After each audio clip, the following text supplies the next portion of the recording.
The Sunport is not going to be a sunny place for hundreds, maybe thousands of animals.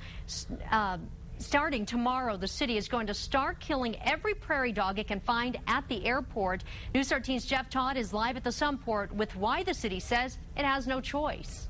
Yeah, Jess, since the miracle on the Hudson, where a plane hit a flock of birds, causing both engines to fail, the federal government said to all airports, get rid of your potentially dangerous wildlife. Around here at the Sunport, that starts with the prairie dogs. For the last 2 decades, we've tried every humane approach possible, and all that did was make our situation worse. And now we are mandated by the FAA to get rid of all the wildlife. Crews have tried trapping and relocating prairie dogs like these ones, even driving them away, but no luck.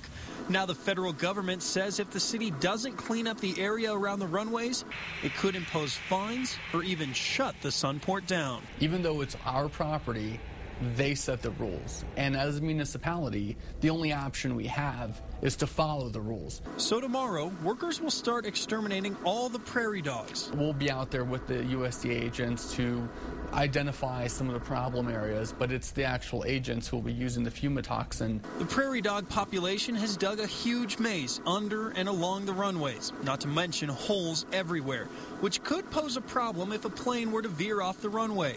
Also, other wildlife like birds and coyotes feed on the rodents. In the past few years, 6 planes have hit coyotes on the runway. Some tough choices have to be made, but in the interest of public safety. The Sunport has set aside $50,000 a year from its budget to gas the prairie dogs. The FAA sees this as our problem, and we have to pay for it.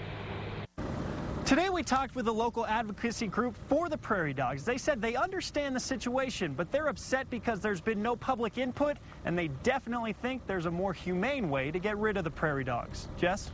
Okay, Jeff, the city says the feds haven't imposed a deadline to get rid of the prairie dog population. The Sunport has set aside money for the next 5 years.